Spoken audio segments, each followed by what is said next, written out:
Hello there, everybody, and welcome to the Halloween Spectacular here at the Iceberg Lounge. I'll be your host for the evening. Of course, I'm the Penguin. So, I hear some laughter in the background. Let's just start bringing everybody in.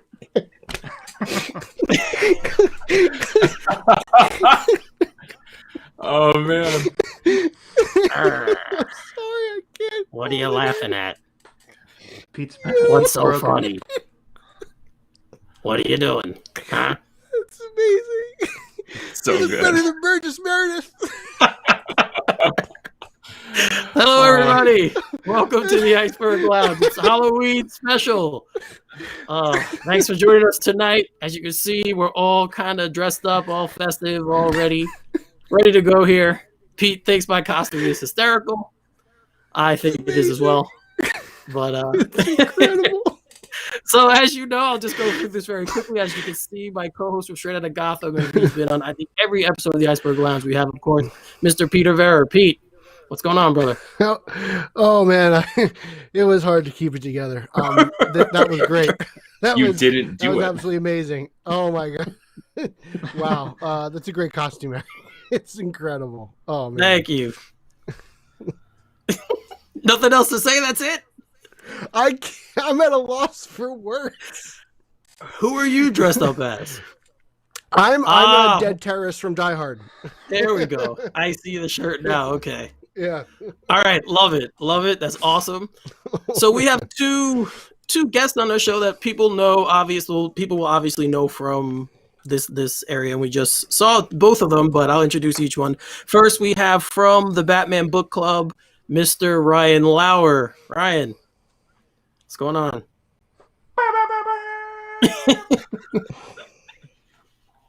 Yeah, we're good. We're good. Hey, happy to be here. Thanks for having me. Yeah, it's awesome seeing That's all I you, got. Batman. Is it? Yeah, Is it? pretty cool. Okay. Thanks. And then last but I not see least, Garret and I had the same idea. yes, very similar idea to be superheroes. Last but not least, of course, we have Mr. Garret Grev. He has fantasy football podcast. He's contributed to Batman on Film. He's kind of been the go-to for Ryan Lauer's Batman Book Club as well. Garret Grev. What's up, Garret? Hey, Eric. I was woefully unprepared for the camera shot to turn to you and see that. What a delight! I knew this was going to be a fun time. I'm really thrilled to be here. I did not know I was going to laugh that hard right away before we even got into anything. So, yeah, man, my spidey sense is tingling here, and it's tingling pretty hard with that top hat. Oh man, I'm happy you guys. Yeah, I'm happy you guys liked it actually, or think it's funny, whatever. As long as I can entertain, that's the job. So the cane is awesome. It is really nice. Yeah. Yes. This is a diamond. It's more like a kingpin. I was looking at it, I'm like, I feel more like Kingpin from Daredevil. I was Oswald with that. Yeah, I could. So of course, guys, this is a Halloween episode. Tomorrow is Halloween. I love Halloween, as you could tell. I'm wearing a costume every year. I try and dress up, go somewhere, do something. This year, obviously, with the pandemic, it's going to be a little difficult. So I'm just glad we're doing this. So I get to dress up at least for tonight and entertain some people out there. So really quickly, I'm gonna go through. Let's go through some Halloween things that we guys have. Few questions for Halloween that we can answer very quickly. So first, I'm going to start with, of course, everyone on Halloween is a candy holiday, right? You go trick or treating when you were younger. You get your candy. So I will start with Ryan. What is your favorite Halloween candy, man? Oh boy. So, I don't know if there was a standout growing up, but at least like in this past decade, I don't know what has launched at Target.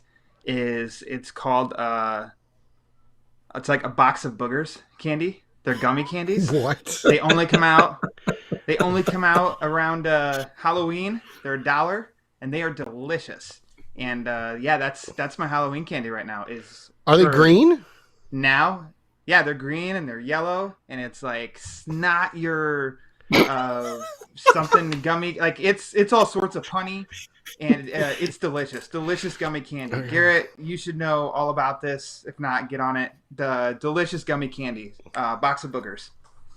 All right, so Garrett, I'm a big fan of puns. This is not an interesting one for me. This is sort of my favorite year-round candy. If it's Easter, this is my answer. If it's Halloween, this is my answer. If it's Christmas, it's my answer. It's whatever seasonal Reese's peanut butter cup variety they're making at the time. It's just great. I mean, peanut butter, how do you beat peanut butter? It's delicious. And then chocolate on top of the peanut butter. And then you form it like, I don't know, whatever, pumpkin or whatever the heck it is. It's going to be a treat like next month, and it's going to be delicious then too. So, yeah, give me Reese's peanut butter cup. It can be shaped. It can be normal. It can be whatever. But Reese's cup for sure, hands down, 101. Now, I have a follow-up question to that because I'm a fan of the Reese's peanut butter cups too. And with regards to the amount of peanut butter in the egg, the tree, and the pumpkin, which do you think has more peanut butter? I think the cigar. Yeah, I know, the cigar. So I'm trying to think of a very serious answer here. Thinking about my ratios. Well, I like that you. I think it. You asked him and then put the cigar in as if like, I got you there. Riddle me. Oh, not riddle me this. That'd be wrong. I think the egg. I think the egg is probably my favorite. It's a little bit, it leans to the peanut butter side, which I like more peanut butter. These guys know me. I don't tolerate the sweets all that much. So like, if I can get more peanut butter, the higher peanut butter to milk chocolate ratio is good for this guy. So I think that's the egg. Sweets and carbs are Garrett's enemy. I got to fit in my Spidey suit. They're my friend. Our producer, BJ, the great BJ, is asking if they still make the big cup. I think they do. Do they, Garrett? I think they do. Oh, yeah. Yeah, you can get that. I don't think that's year-round bad boy, but you can sure get it. Yeah. I don't think that's seasonal. That's all year round. Yeah. So, Pete, your turn. Oh, it's candy corn. I love candy corn.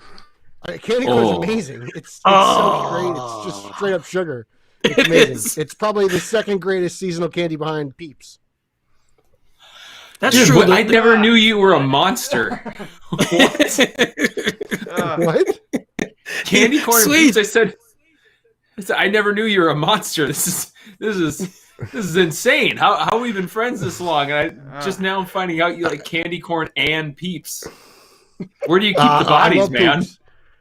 Well, in the backyard. Well, I live in Jersey, so they're somewhere in the middle. They're everywhere. Whew. All right. Well, for me, I'm kind of with Garrett. I'm a peanut butter cup guy. But I also tend, for some reason, the mini Snickers, the square ones that just come in the little gold foil package. That's another one that I'm very fond of. So those are my Halloween candies. Keeping in the same theme, let's now hop to costumes. So we've all been around for a long enough time to have worn plenty of costumes. So I'll start with Pete. What was your favorite costume that you've had in your life? Oh my God. This is the first costume I've worn since like junior year of high school. So seriously? I'm not one for costumes. I feel like an idiot when I wear costumes. That's why this is a sweatshirt. One year, my mom dressed me up as Frankenstein, and she paid like $100 with Frankenstein. That like Reeves effects, like it was high quality. And it's still in the basement. But yeah, that's probably my greatest costume ever. I think it was like 6th grade. Okay, Frankenstein. That's a classic monster. That's a good one. I like that one. Ryan, what about you? Oh, my favorite was in Halloween of 2008. You might remember that's the year The Dark Knight came out. And I figured everybody was going to go as Heath Ledger Joker, but not as Heath Ledger Nurse Joker. So that was my favorite costume that I assembled. I bought a nurse's skirt. I bought the I Believe in Harvey Dent that was Jokerized campaign sticker that put right here on the chest. Did the makeup with the smile and the hair. That's probably my favorite that I've assembled myself. And I went as Lady Gaga once too, and that was. How is that not your favorite? That would be my favorite. Because Heath wins. Heath always wins. Okay. Yeah, and it was That's in her fair. poker face onesie too. I went to the maternity size at Meijer and bought a onesie, and then I cut it up, showed some midriff. It rode up my thighs. Oh my god! It's getting hot in here. Kind of had to Jeez. like spandex. Do you have pictures of this? Had to spandex the bulge. Yeah, it's available somewhere. Whoa! Oh, you gotta see it one of these days. Oh man! Yeah, I've done some good ones. That's good. I'm not surprised though. Like Getting to know you, I know you like to have fun with this stuff. So that is perfectly not a surprise to me at all. So Garrett, your turn. Man, I have my dad's youngest brother is not that much older than me. He's like 18 years younger than my dad. Maybe only like, I don't know. I think he's 10 years older than me maybe. So I got into like 80s stuff later than what made sense, for like a kid my age in the 80s. So like say 1990, I was really into Teen Wolf, like Michael J. Fox Teen Wolf. And I had this like bear or gorilla costume that we made I'm going to blank on the high school name. The high school basketball jersey over top of Teen Wolf with Teen Wolf's number. And we did like a full face of makeup. And like none of the other kindergartners or whatever knew what the heck I was at all. But the teachers thought it was like the raddest thing ever. So my teacher was like bringing me from room to room to show the other teachers that were like into Teen Wolf. Probably, I don't know, like that came out in like 84, 85. Yeah, I think it was 84. No, 84. Sounds about right. Yeah, because 85 was Back to the Future, right? So it would have been, yeah. So like the teachers were really into it and the kids were like, what is he doing? But I've got pictures someplace at my mom's house. I'll grab them. She did a really nice job. I'm not taking any of the credit here. Like Gene Grev did it nice. But I just thought I have vivid memories looking back of like, why didn't the kids think it was funny? But all the adults like paraded me around like a freak show. So yeah, I could imagine. So Garrett, we talked before the show and I text you a costume that I wore. And this is honestly my favorite costume of all time. I was helping my friends DJ a party and it was for a group of black people. So I was helping them DJ a party and I knew I was going to be the only white guy at the party. So I wore this wife morph suit and I got a blow up of a New York City token and I put that on my chest and I went as the token white guy. And okay. and to this day, like people still, when they see me, they're like, "Oh, you're the token white guy from the party." Like I was like it was both. So there you go. It was fun. It was fun for me to do, and it was a fun time. So that one's mine. Lastly, okay, so we're in 2020. It's the year of the pandemic. There's nothing literally going on. Certain places in the country you could do more than others, but as a whole, it's kind of a dull holiday this year. So if you are doing anything for Halloween, go ahead and say it. Whoever wants to jump on it, go ahead and say it. I'm just going to watch a bunch of camp counselors get killed and possibly hand out candy if anyone even attempts to come to the front door. But that's pretty much it. I'm just going to binge watch a bunch of movies. Okay. Kind of the same for me. I haven't watched many of the specials or anything yet. So I've gone through my horror fest watching of all my usuals and then a bunch of new stuff. So, while my beloved Mira has to work, so me and the cat are going to watch Charlie Brown and then some Ninja Turtles Halloween specials or Halloween cartoons. And then I've already watched it during the season, but I'll probably dip into Nightmare Before Christmas again. And going to drink some Mountain Dew. I know how to party. Of course. What are the Turtles Halloween specials like? Are we talking about like the cartoon, or did they do like a Star Wars type thing? Like, what was that like? I don't remember those. So, the 2012 Nickelodeon cartoon that launched. I was asked to be on Andy DiGenova's Holy Batcast, and he dropped that knowledge on me that there are 4 Halloween-centric Ninja Turtle cartoons in its final season, and I tracked them down, and they're on Hulu right now. And they apparently like confront the monsters of like Frankenstein and Dracula and stuff like that. And it all takes place on Halloween night. And I haven't watched those yet. So, dude, I love Ninja Turtles. So I love Halloween. So Oh yeah, somebody's getting lucky. This guy. So Garrett, you actually have children, so I'm interested to see what you guys are doing. I have so many children, including himself, the man child. Yeah, I know. My wife has so many children. Yeah. There you go. So we watched The Nightmare Before Christmas tonight, and we've watched some specials kind of like leading up to this point. Tomorrow in the morning, we flipped a coin. The boys wanted to watch Nightmare Before Christmas tonight. My wife wanted them to watch Double Toil and Trouble, the Mary-Kate and Ashley. Yeah, bingo. That's the one.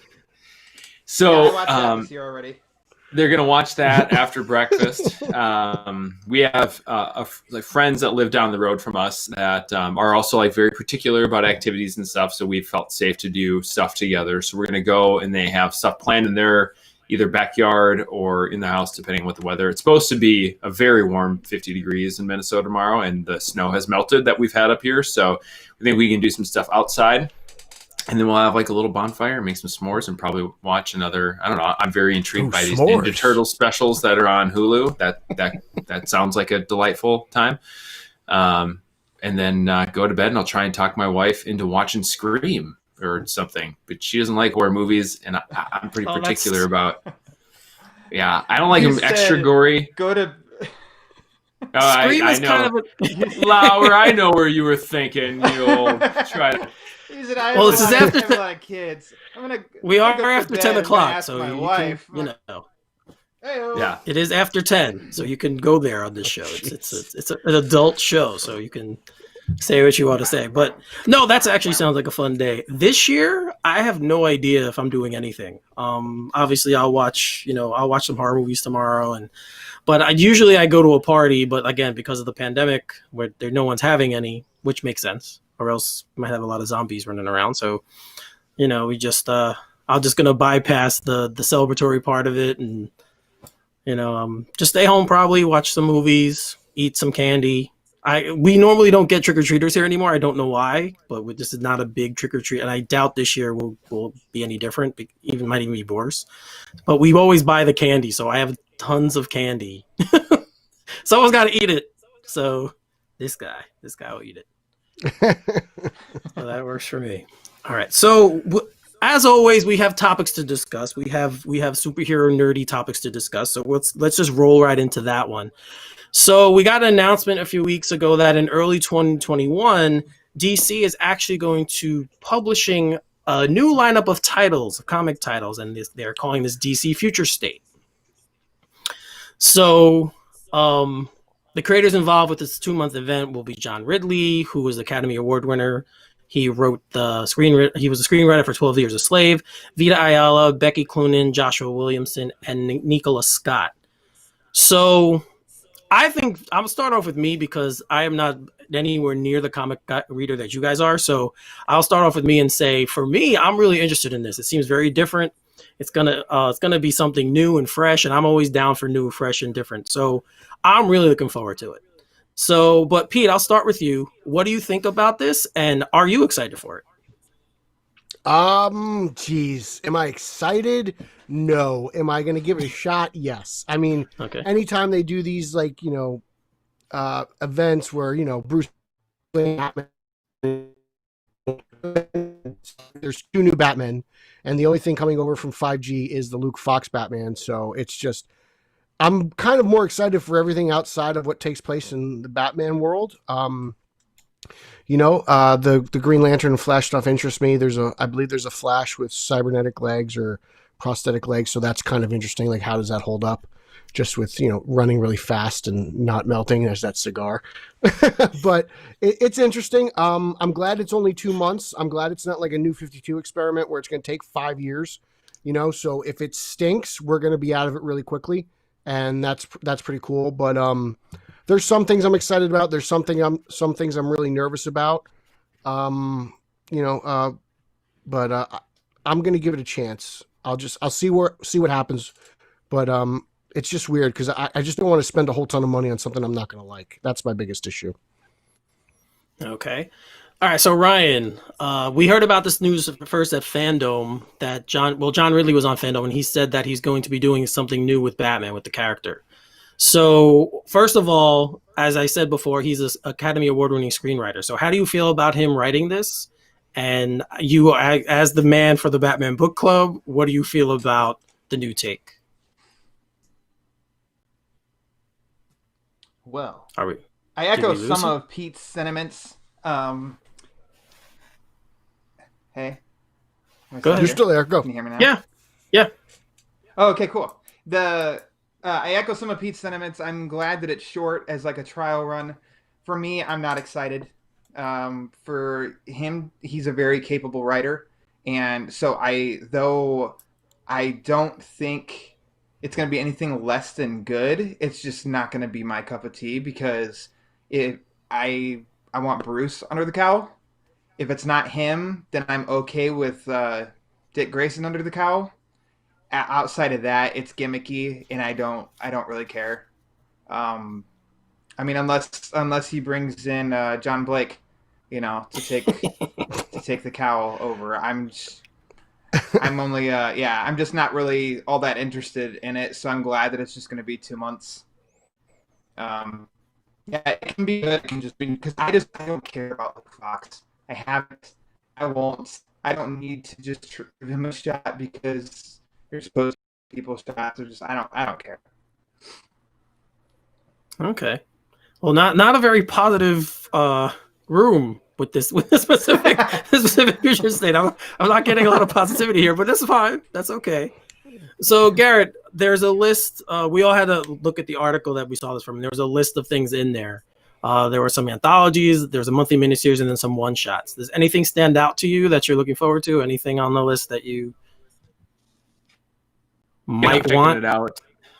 Yeah, there's a few things that I think could be interesting, and I like team up books. I review, Justice League or Batman on film, and I like seeing the whole gang together. I like some of the big sort of total DC universe action, and I've actually enjoyed a decent amount of Joshua Williamson's work.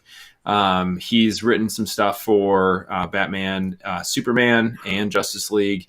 And I'll be interested to see what he does where you sort of have everything available to you. And it's like, hey, I can go to the future and create this as I will. I'm not as beholden to using certain characters and not others where expectations lie. I'm very curious to see what he can do with Justice League.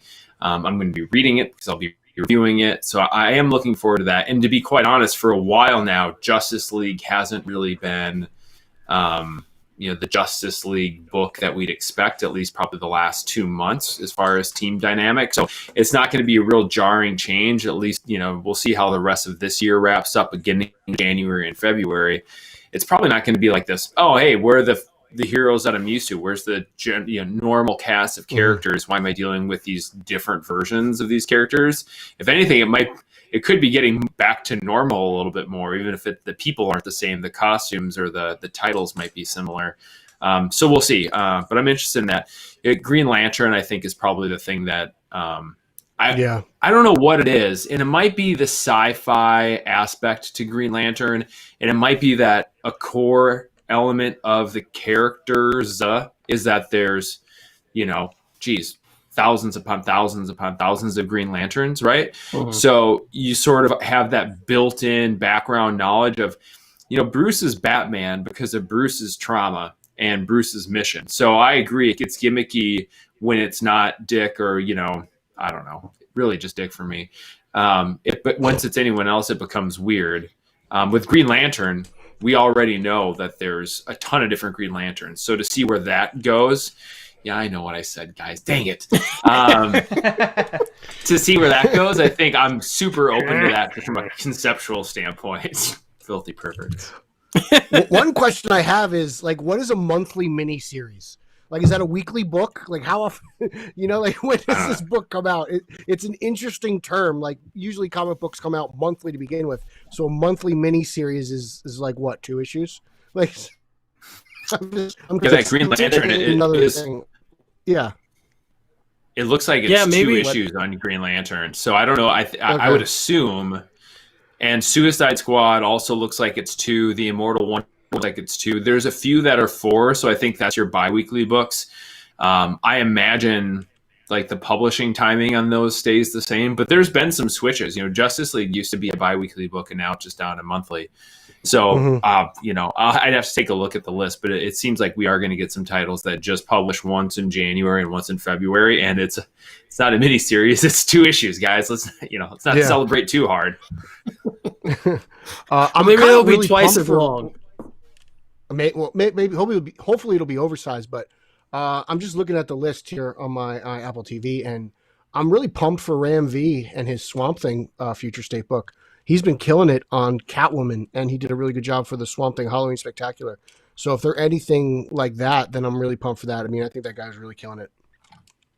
The character design of that Swamp Thing looks really cool too. Just in the promo art that's been out, it is kind of it's a badass demonic looking Swamp Thing from what we've seen. Swamp Thing always looks cool, but you rarely see like artistically, besides like changing in his form, we haven't really seen a different design for Swamp Thing for decades at this point. So it's a little bit interesting to me. I feel like the Superman titles are also the weakest personally. Like if we're just looking at, I'm looking at like the press release right now, and the Superman stuff's the kind of the stuff I have the least interest in, to be honest, outside of just the Supergirl stuff. Unfortunately, I love Superman. He's one of my all-time favorite characters. I mean, I talked about all the time. It's like between Batman and Superman, it's like picking what kid I like the most. It's a little bit easier. Batman is typically on top for me, but that's been par for the course with Superman since New 52, as far as I'm concerned. There was some brightness, in the Superman Rebirth, but that got convoluted and weird. Like I haven't fast. Totally, man. That was there and it was gone. So this Future State kind of feels like more of the same for Superman, unfortunately. And I'd like to see him sort of return to that glory spot he's been, and maybe knock Batman down a peg. Who knows? Yeah, and like the Batman stuff, like the actual Batman books, I feel like I have no interest in. But there's Robin Eternal, Nightwing, Catwoman by Ram V, so I'm pumped for that, and Harley Quinn. Batman, Superman, I'm not big on the two of them together. I don't know if it's just like I'm still bitter about everything that happened post BVS, but like I'm just so not into seeing them together in a book anymore right now.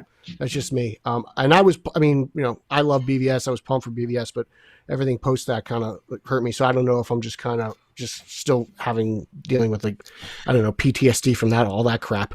A little punch. Yeah. Well, for me, I love the characters together. I think when they do it well, it's fantastic. I think too often writers fall back on there's been a confusion, or there's a villain manipulating them and they don't know the real truth, and now they need to fight. Like, give me a Batman and Superman book where it gives me a reason to read about these two characters interacting together and working together, and get away from this like, there's, trust issues, or they've been set up to fight. Like, we've read that story 1,000 times, right? More. So I love the characters together when they work really well.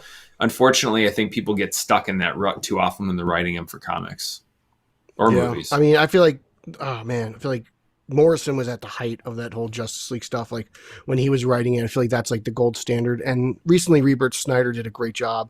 Like the first 25, 30 issues of Justice League were really good. I mean, you know that, you reviewed it, but yeah, I took it dive after that.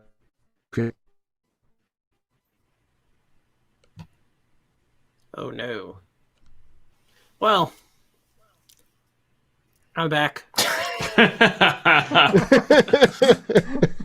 Delightful. Yes. Pete, you want to finish your comment? Because you kind of went out there. Oh, I was just saying, like, I feel like when it comes to just getting characters together, I thought Grant Morrison was still the gold standard in terms of his ensemble book, Justice League. I felt like they never really recovered since then.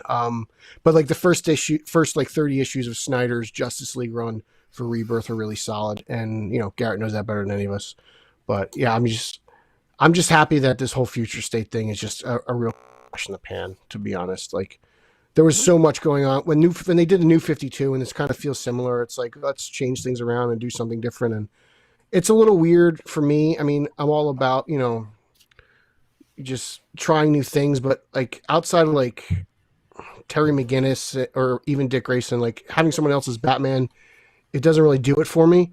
But then again, like you have Miles Morales, you have Wally West, you have Kyle Rayner, who have kind of proved that you can, update from, one of the great comic characters of all time and kind of pass the torch. So it's been done before. It's just got to be done well. And I just hope this isn't a gimmick, because a lot of these things, as we've said before, can be very gimmicky. And this we're sure this is just 2 months, right? Like there's nothing. Yeah, no, they said it's 2 months. It's only 2 months. It's January through February. All right. And then in March. I know I read that, but I don't know. Obviously, maybe sometimes if something does well, they might decide to continue. Maybe, I don't know.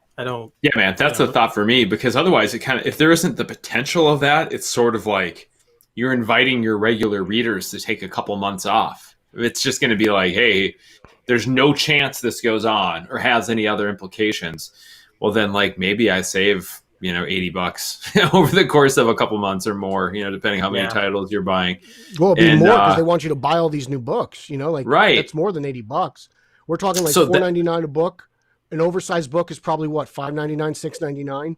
So yeah, if you're going to if there's prestige formats in the mix and everything else, like you have to think there has to be a like reverb effect, or there's going to be ramifications, or maybe some of the characters that they think are likely going to hit, they have plans to bring back somehow or whatever.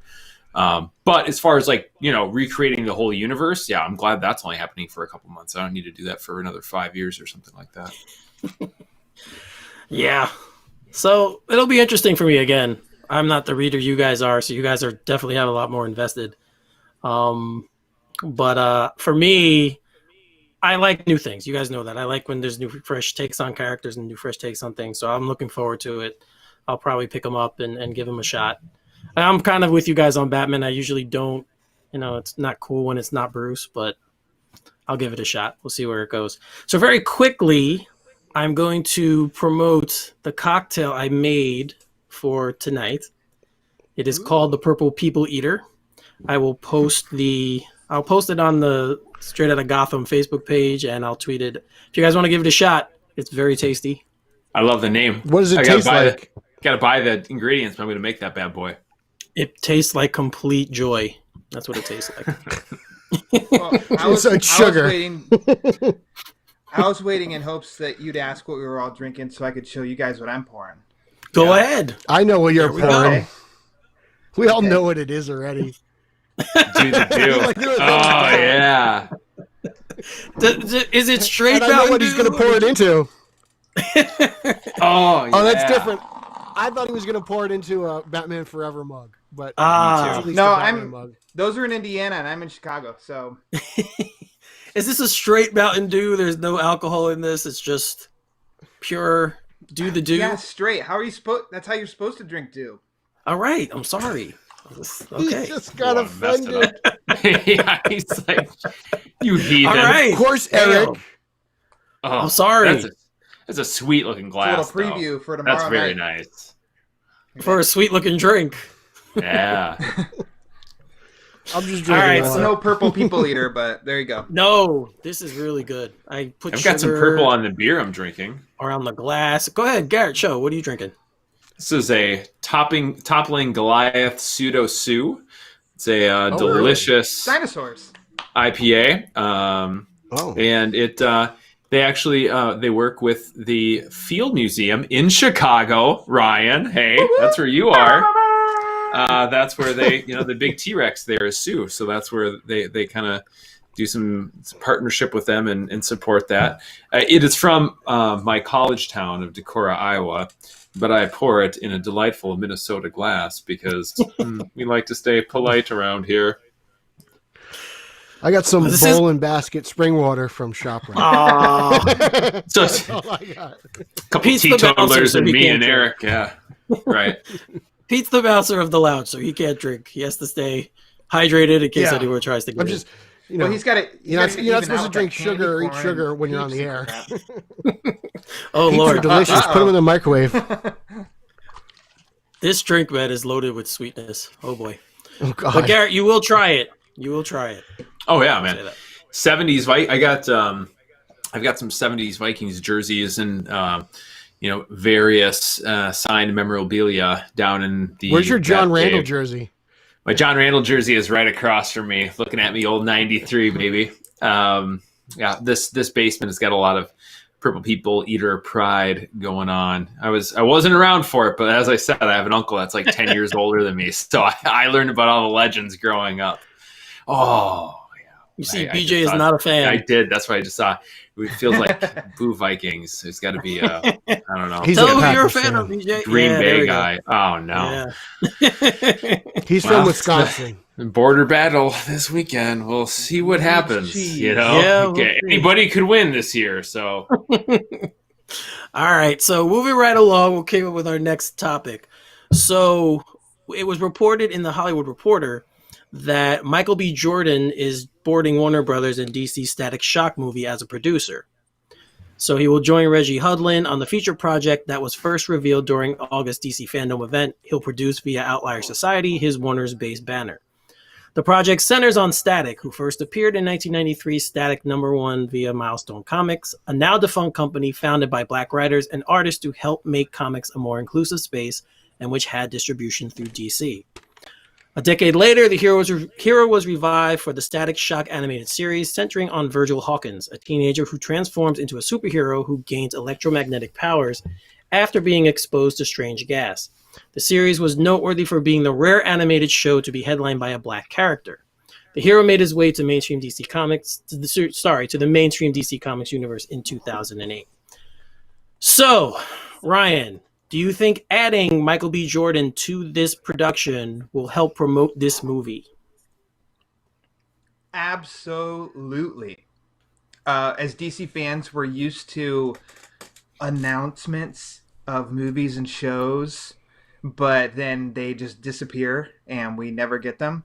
Attaching someone like Michael B. Jordan to it as a producer means that I feel like this ball is rolling. And I think we're gonna see this, and it's gonna have attention because he's attached to it. All right. Yeah, I agree. I mean, I think that obviously, anytime you get someone of his stature attached to something, and the fact he was in Black Panther in a comic book movie, I think will also bring people's eyes to it as well. So I agree with you there. You're forgetting the fact that he was Vince in Friday Night Lights. I mean, hello. Honestly, one of the great television programs in the history of all television programs ever made ever. It's like, I don't know, Scrubs, The OC, and Friday Night Lights, and I don't even know if that's the right order, but yeah. You totally forgot about The Sopranos. No, that's you're talking about good TV shows. It's like 8. It's like 8 or 9.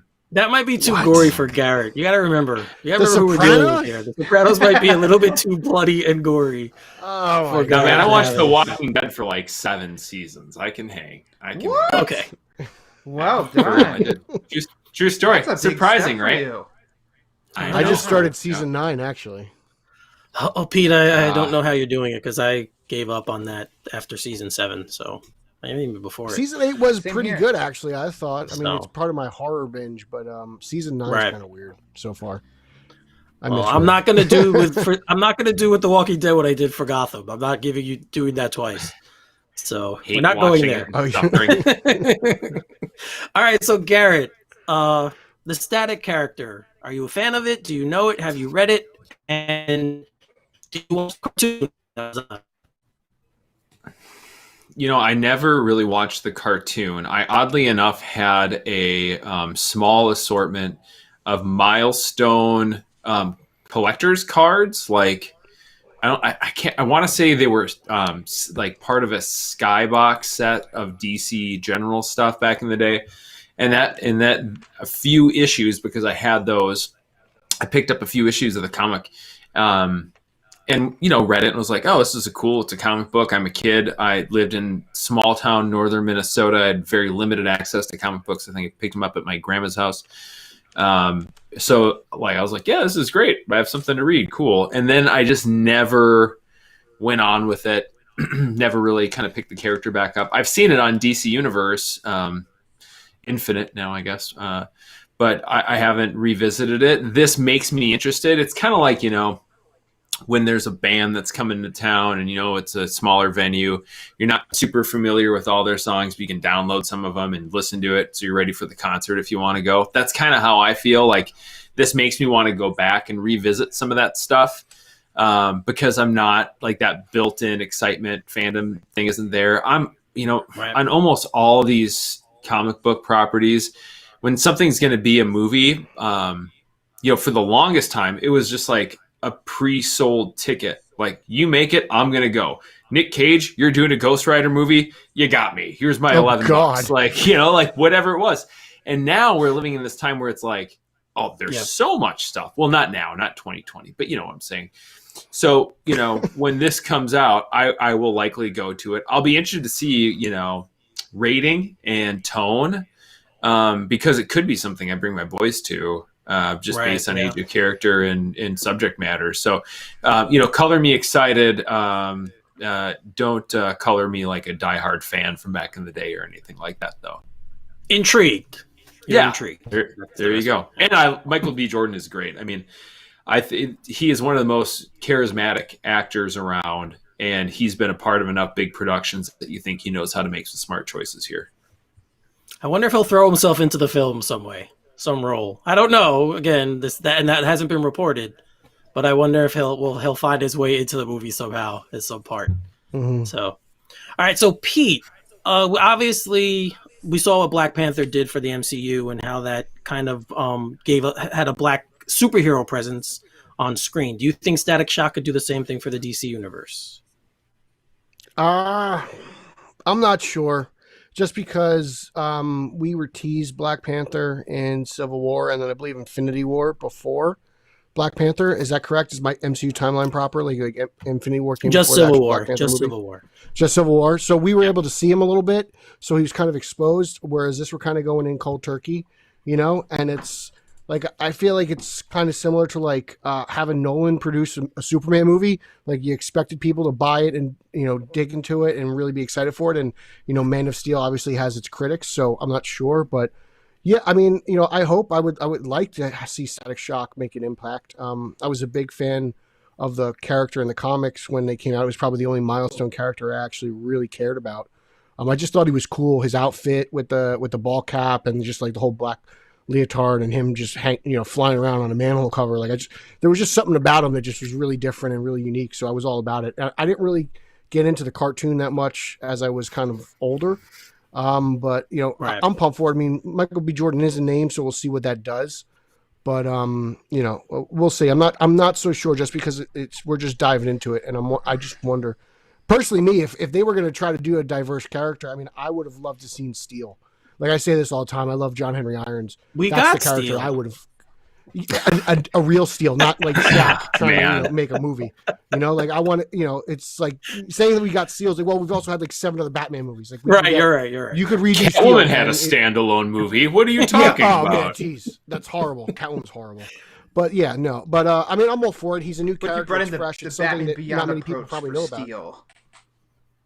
I mean, they could have you could have spun Steel out of like Man of Steel, just kind of like hold John Henry Irons helping people out of the Black Zero event and him being the genius that he is, building the suit, and then you could even, with Superman dead, he could have been the hero that Metropolis didn't have. Like they totally dropped the ball on that, in my opinion. But this is cool. I'm down for it. I'll be there opening night to check it out for sure, though. I wonder if it's more like a Spider-Verse play since he's a teenager. Like, I wonder if it's more like tapping into the younger teen audience. Maybe they're trying to do that, the younger fans to come in, someone they can relate to. Because, I mean, obviously in Black Panther, he's great, but he's a fully grown man and, he has all these. He was also good in Fantastic Four. Like, that's probably like one of the only redeeming factors of that movie. Like, you can't forget that. And like, check him out in Chronicle. Like, if you haven't seen Chronicle yet. I love Chronicle. That's the first time I saw him. Yeah. That was I'm sorry. No, me too. Second time. First time I saw him in a movie. Of course, Friday Night Lights. Sorry, guys. I didn't see Friday Night Lights, so Chronicle was my first exposure to him. Good. But, And I mean, the Creed movies and everything, but we'll see what he can do producer-wise. Like, we'll see how much pull he has and what he can actually do. I mean, I hope he's more than just a name. Yeah, well, he starred and produced, I think even directed Just Mercy, the movie that he did recently. Is that where he's the attorney? Yes, he did. That was his production and I think direction too. So he's been Max. What? Just Mercy? Just Mercy? I think it is, yeah. I think it is this month. I think it started there. So obviously, yeah, I mean, obviously he's a huge name and he's accomplished enough now where throwing his weight behind this project is definitely going to push it forward, I think. So we'll see, but it's another one of those things. Like, I don't know the character, so of course, like Garret said, I'll go. I'm intrigued. I want to see it, and we'll see what happens there. But this, go ahead. Good luck. Not for nothing, but I just think it's so cool. Sorry, it was me. I mean, unless it was Ryan too. In which case, all apologies. That's very un-Minnesotan of me. Sorry, didn't see you there.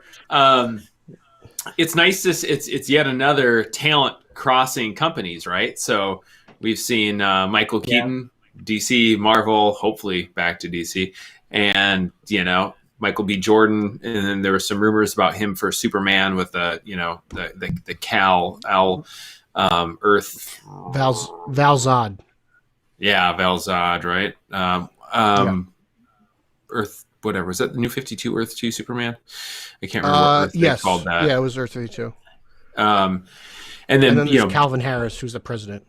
Yes, there we go. And quite a producer, by the way. Sorry, continue. No, so we go back and forth with talent kind of moving, between these companies. It's really nice. I legitimately think it's nice where you see in the online sphere, it's so much of like, I'm a Marvel zombie and DC is terrible, and I like these actors and directors, and I don't like those actors and directors. And James Gunn, makes two, killer or two financially killer, maybe one if you didn't like Volume 2 movies in Guardians of the Galaxy and Marvel, and then is going to go. Yeah, I know that's you. I said it just for you. And it's making the Suicide Squad. So it's kind of nice that these companies. It's not like old Hollywood where, like, if you're going to make movies for Warner Brothers Pictures, that's all you're going to do. Like, share the talent, man. That's good for everybody. Laura, any closing thoughts? Thought you had something to say. No? I was wrong?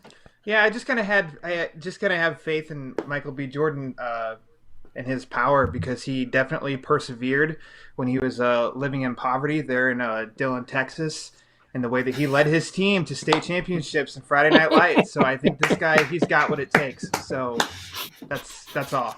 He's a good hard runner. So good. And he was going to stand by his girlfriend when they went through that difficult situation too. He's got a lot of character. I like that guy. He really does. Well, speaking of character, this is a character we all know and very controversial. But we got word that Jared Leto will be returning as the Joker in Zack Snyder's Justice League.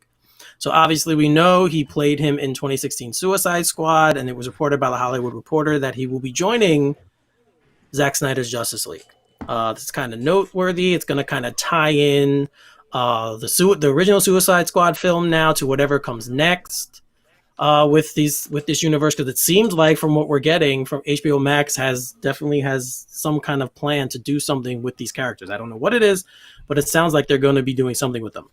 So Garret, I'm coming to you first. We know his portrayal of the Joker was controversial. Do you think adding him to the Snyder Cut will bring more viewers, or will make some viewers say, yeah, you know what, I don't want to see it now?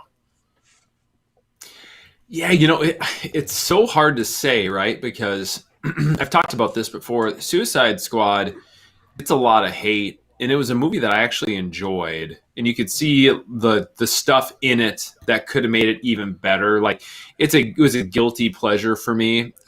Leto's Joker was not a part of that, quite honestly, and not necessarily because of what it was.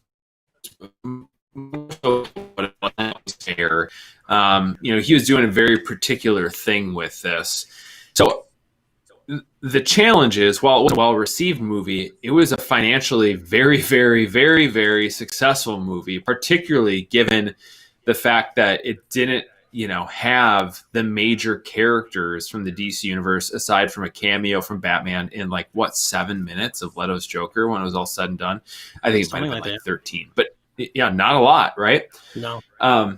But that thing had legs. Like, audiences went to it, and they went back to it, and then they told other people, and they went to see it through the end of that summer. And that's an important thing to remember. Like, from where it debuted you're finished, it was leggy, and you didn't see these massive, 80% drops. Like, it would cut in half towards the end of its run, but it never just fell off a cliff. So, that makes me feel like enough people liked it, and it's been on TV. It's on HBO Max. You get the, sort of next gen hashtag campaign around the air cut. And I think there's enough between sort of that fringe group of, diehard fans that are into this and into anybody that, Snyder helped cast into role. And then audiences that just found this movie and it did well enough that I don't know if it moves the needle a ton, but I don't think it's a bad ad, and Leto, let's be real.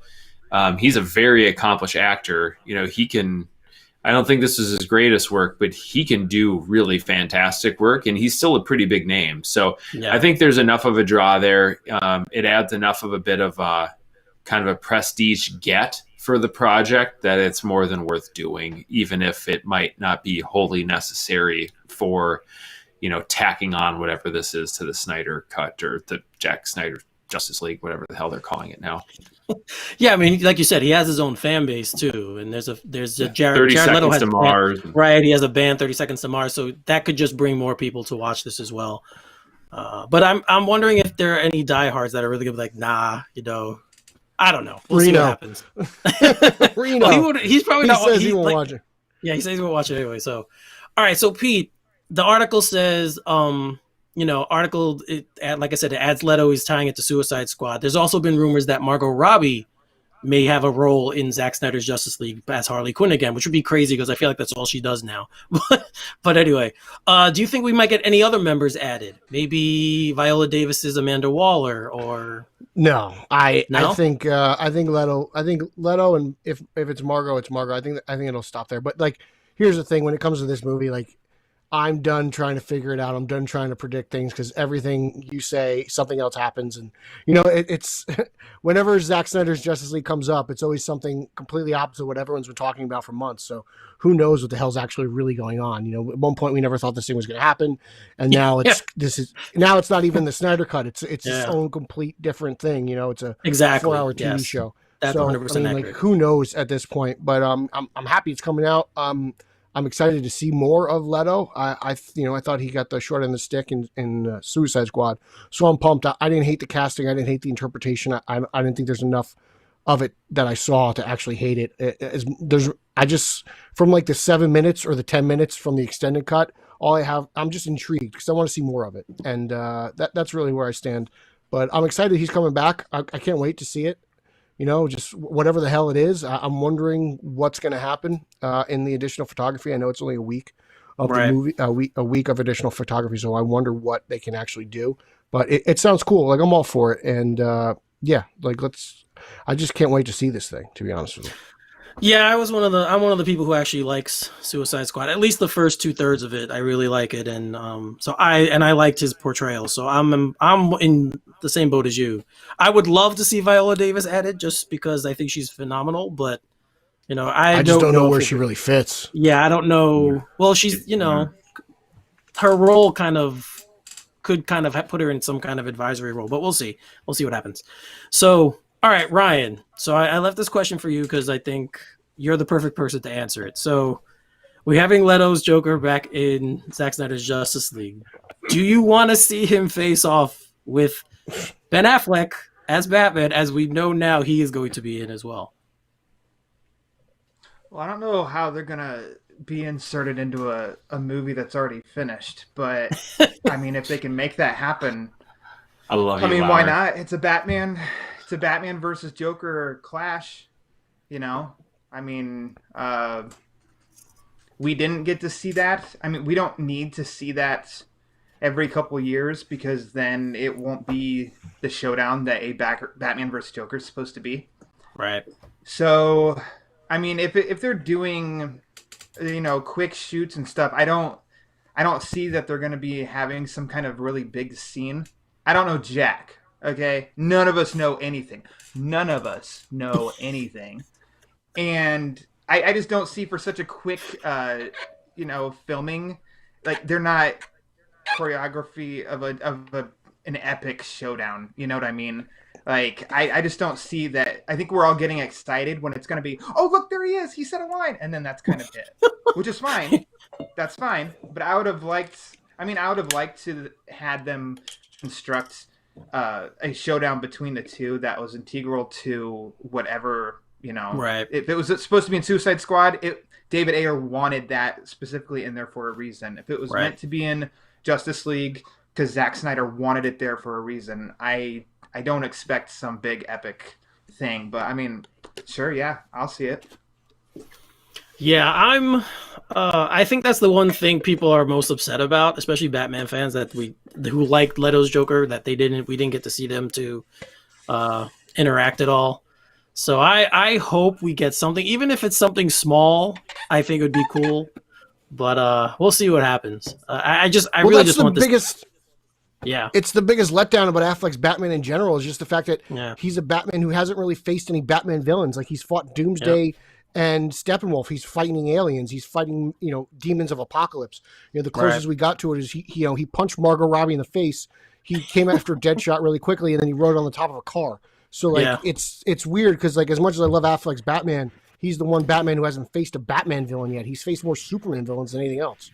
That's true. That is a very good point. And his best appearance wasn't in his own movie, or like even a movie that he shared with Superman.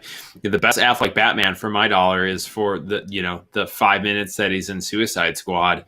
He dives in the lake. He's got that badass looking breather. Like, that's sweet. And that's not even really Affleck, but it's great. Like, that's like, it's sort of always going to be that him taking out Deadshot is even better than that. Like, I don't want to do this in front of my father. Like, that's a real Batman moment there, and it's crazy because he's probably more Batman. And then I get it. Like, I know the BVS arc, and I know Batman's arc in BVS. Like, don't come at me on Twitter, everyone. Like, I get it. Like, I know what it is. I fight that battle with you. But he's definitely more Batman-like in Suicide Squad than he is in BVS. Yeah, and because he's fighting, like you said, he's going against Batman villains, so it's kind of. And I'll make the case too that Ezra Miller's 30-second cameo as the Flash in Suicide Squad is better than what we got in Justice League. So so you could even make that case for him, even though I don't mind his portrayal in Justice League, but even you can make that case. So I was excited that Leto's coming back. I think even for him, just to get, like, he was upset that the full footage that was shot for Suicide Squad wasn't used. So the fact that he'll get some closure with the character as well, I think is cool. So switching gears a little bit, we also got word recently that the Mad Max prequel, Furiosa, has added cast members. So they tapped Anya Taylor-Joy to play the lead role Furiosa, who was played by Charlize Theron in Mad Max Fury Road. And then Chris Hemsworth and Yahya Abdul-Mateen II will also be added to the film. Taylor-Joy will play the title role. She's a younger version of Furiosa. They originally wanted to bring Charlize Theron back by using de-aging technology, but they decided against it, so they cast her. She's recently been in that comedy Emma. I know it's been on demand. I think it was supposed to be in the movies, but never was. So I know her from that, or at least I've seen her from that. So she's obviously Charlize Theron is 44 and Taylor-Joy is 24, so it makes more sense from an age standpoint. So Pete, since we heard about the de-aging technology, would you have rather them use that technology on Charlize Theron to play the role, or do you agree with them going with the younger actress? Man, I do not think Charlize Theron looks 44. So, like, that's news to me. Like, she looks amazing. It's like, really, she's that old? Which isn't that old, but like, I don't know. Like, when you have a chance to get Charlize Theron, I think you got to take it, man. That chick just was amazing. Blonde was kick ass. So, like, I mean, her whole filmography, she's just incredible. So, it's kind of a bummer to me that she's not going to be back. But like, I'll trust. I'll trust this, and I'll see. I mean, having Thor and my man Black Manta in this is really cool. So I'm down for that. But the whole Mad Max world is just insane. So it'll be fun. But I am kind of bummed out that Charlize Theron's not going to be in this. Me too, a little bit. I would have liked to see them. I mean, like you said, she's so beautiful. She looks so young. How much de-aging would they have had to have done? I have no idea, but I'll give this actress a shot. I liked the character from the movie, so we'll see what happens. So Lauer from Furiosa obviously was the breakout character from Mad Max Fury Road. Like I remember after the movie, everyone's talking about the character.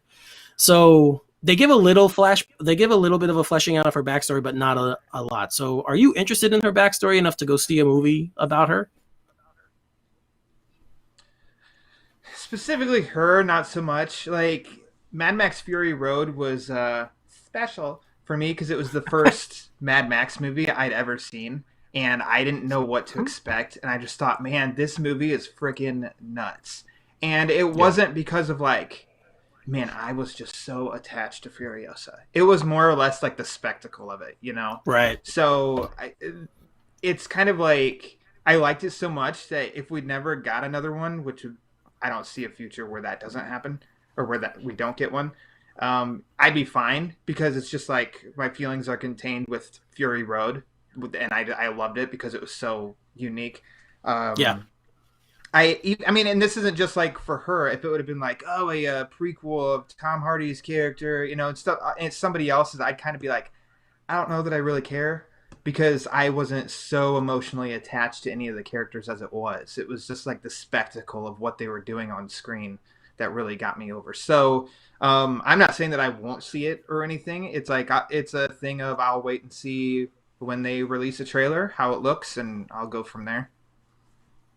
Okay, fair enough. I kind of agree, but from seeing the movie, her character is one of the ones I remember. I remember Nicholas Holt's character too. I can't remember his name, but he was another the crazy spray character. paint in the mouth. Yeah, he was another crazy character in the film. So I'd like that backstory. I doubt we're going to get one, but I'm interested in this. So I'll wait and see, like you said, the trailers and all the supporting stuff. But I would have been more interested if it was Charlize Theron again, but again, I'm going to give her Anya Taylor-Joy. I'll give her a shot. So Garrett, I know you did not see Mad Max Fury Road. Yeah, I haven't seen it yet, which is kind of crazy. So I need to fix that. Anyway, Eric, you were saying he'll watch The Walking Dead, but he won't watch Mad Max. Honestly, I legitimately, from what I heard of Fury Road, I'm like, guys, I don't know if I'm going to be able to handle this. I'm a little bit sensitive. Have you ever seen any Mad Max movies? Yeah, man, I saw all the other ones. Oh, okay. It's in the same vein. It's weird. You know, it's about dystopian society. It's the same thing. It's not, you know. It's not gory though. Like it's just like intense real car crashes and stuff like very authentic. And just for that spectacle, that's what really sucked me in. So Garrett, I think you could definitely handle it because you've definitely seen worse, and it's not scary. It's okay. Okay, good. Yeah, so I don't like the. If you like the action movies, this is definitely stuff. up your alley. Oh, yeah, I do. I do like action, and Eric gets this wrong sometimes. It's not blood for me. It's like the excessive gore, body trauma stuff that I don't think there's any of that in Mad Max Fury Road though. Like that's good. No. Like all right. Any gore? Guys, I might watch it tonight. You know, scene. I'm a night owl. I might just watch that bad boy after we're done. Get into bed. Get into bed with the lady and be like, "Hey, let's watch the Mad Max Fury Road." Yeah. You know what I'm talking about. Let's go down to Moten Joe. Oh God! Oh God! A little Tom Hardy for you, a little Charlize Theron for me. But this is the question I was going to ask is actually a good one for you because as being a prequel, you could go see it fresh, right? Like you don't know the character yet. So just looking at the casting list, and I guess this would be for any film, but if you add an actor like Hemsworth, who you know, and Abdul Mateen, who you know, would this bring you in? And do you think it'll bring more people in who maybe weren't interested in Mad Max at all? Yeah, you know, it's interesting. You know, Fury Road was well received and, you know, got a lot of hype around it.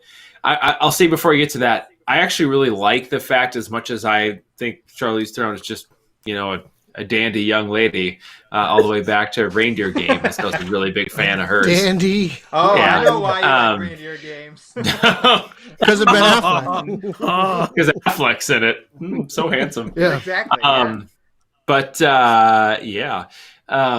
but you know, when the de-aging technology, it's cool because of the spectacle. But I'm always like looking for the seams, and it pulls me out of the movie a bit. So like even when I rewatch Aquaman, maybe especially when I rewatch Aquaman, if I'm being honest, you know, I'm looking at the screen being like, all right, let's see what's going on here, and I'm looking for like where the obvious shifts are. So I like the fact that they're just using a different actress. As far as the rest of the cast goes, like Hemsworth, you know, he made that cheesy action movie on Netflix, but otherwise I don't think I've seen him do anything that isn't comedic leaning for a while. So this will be interesting for him because I think we've started to get used to like Hemsworth is so damn good at comedy. And you got this like handsome ripped dude that can be like, you know, poking fun at himself and isn't afraid to not take himself too seriously. That's kind of what audiences have started to be built to expect out of him. Right, so I think that could be interesting. And then Eric, give me the pronunciation, man, because I don't want to butcher it and sound like a dummy. Yaha Abdul Mateen. Yeah, man. So between that, that's why I called him Black Manta. Yeah, man. So I mean, Black Manta, and then Watchmen. Just that guy. Right. Talk about a dude that's on like a rock star trajectory. Mm-hmm. Yeah, this cast would get me in because I like Hemsworth. I like everything that I've seen Black Manta and I know by the time this comes out, if it's going to be in a movie, I'm sure as hell going to be ready to go to a movie and see a movie in the cinema. So yeah, I think you get me there. Yeah, I think we're all in that one. It's Yahya. I thought it was Yahya. Yeah, you're probably right. See, every time I read it, it's different. That's why I didn't want to go on the ledge and be like, man. You guys know me, and I don't pronounce anything properly. So yeah. If you can't say Dan Jurgens right. You know? I think Lauer is correct. I think Lauer is correct that it's Yahya. So I apologize to him because I know he's watching. I'm one of those. Sorry. He's definitely watching. He's a big fan of mine. Yeah. So. Oh, he's a huge big fan. Right back at you. He's a huge fan of ours. But I'm going to kind of go into this kind of the way I went into Fury Road. Like, I loved Mel Gibson as Max. You know, right. I got him as Max for 3 movies, and I know Thunderdome's not everyone's favorite, but like, you know, I can chant 2-man enter, 1-man leave all day with the best of them. You know, yeah.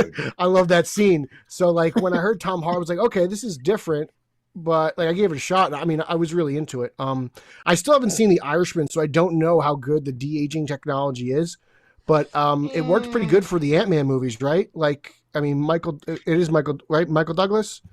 Yes, yes, it is. Whoever played Hank. I mean, I thought that was pretty good.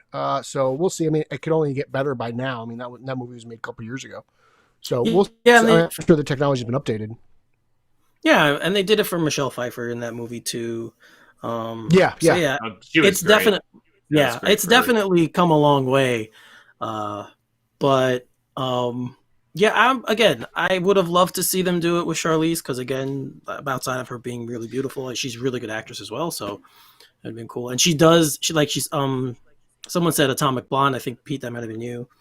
That was an intense that one. Movie kicks ass. Right? Yeah. So I mean, she obviously does these type of films. So it would have been cool to see her, but no, they're going the younger route, so it's good. And again, I think this young actress is very accomplished. So it'll be good to see the different take. And again, it's a prequel, so if you haven't seen Mad Max Fury Road, you can go in and learn about Furiosa and then watch Mad Max Fury Road and see how she got to where she was there. That makes sense. Yeah. And like, let's be honest, George Miller is just an insane director. Like when he goes to Australia to make his Mad Max movies, like no holds barred, like it's absolutely insane. So as long as George is directing the movie, like I don't see why this wouldn't be good. You know, it's not like he's handing the reins off to somebody else. It's better than when he went to Australia and was going to direct a Justice League movie.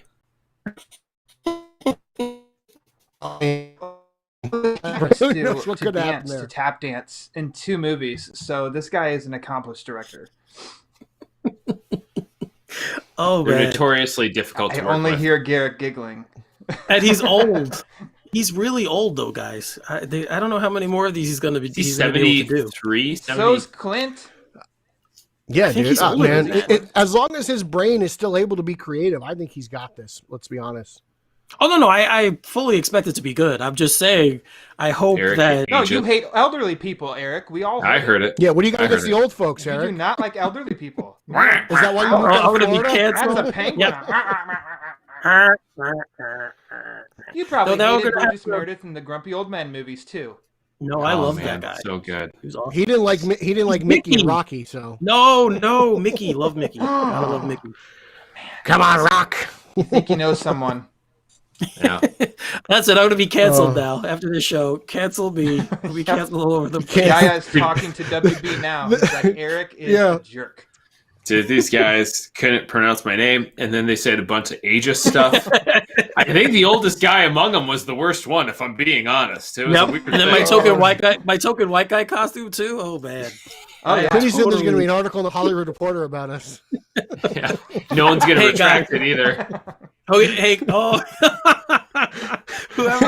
jeez. whatever gets us publicity, I'm in. As you could tell, if it's bad publicity, then It's a that's fine. sacrifice People will you're watch. willing to make. Yes, it's a sacrifice I'm willing to make for this show and all our Eric shows. turned into the fanboy version of Ines. Oh God! All right. Well, fellas, we've come to the end of our great show. So Already? Well, that's enough Yes. to end on. I know it Eric went hates kind of. old people, and I know I have no time to redeem myself. I don't even know if I can. How am I supposed to redeem This is myself now? Oh well. Pete, do you need a Just get co-host in the for duck. Straight Outta Gotham? Yeah, I gotta get in the duck. At this rate, I'm the co-host of the Batman Book Club. That's true. So, all right. So, geez. guys, I'll start with Garrett. Plug away, man. I mentioned it already. I review Justice League and Batman Superman over at Batman on Film. You can find those titles and various movie reviews that I've done there. If you'd like to talk fantasy football, maybe you are like me and you enjoy nerdy versions of sports and typical nerdy stuff like comic books, and you want to talk about that, I'd be very open to doing that. You can find me where you see below, Garret Wado over on Twitter. The Wado stands for What Are the Odds? It's a fantasy football website and podcast I run. It's a little bit on hiatus right now with my best buddies that I played ball with in college.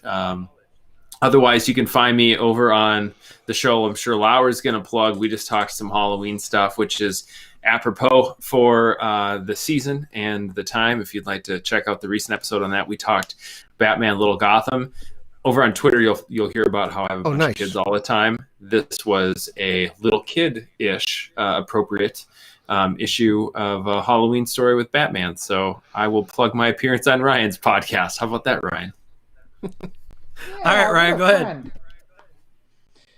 I am the host of the Batman Book Club, and you can follow it on Twitter at the Batman BC. Next week it's going to be kind of exciting because we're doing a Joker book club. What? That Peter Vera is going to be on as well, talking Joker War. I just recorded today with Rob Myers, to talk Batman 3 Jokers. Both of those episodes are launching next week.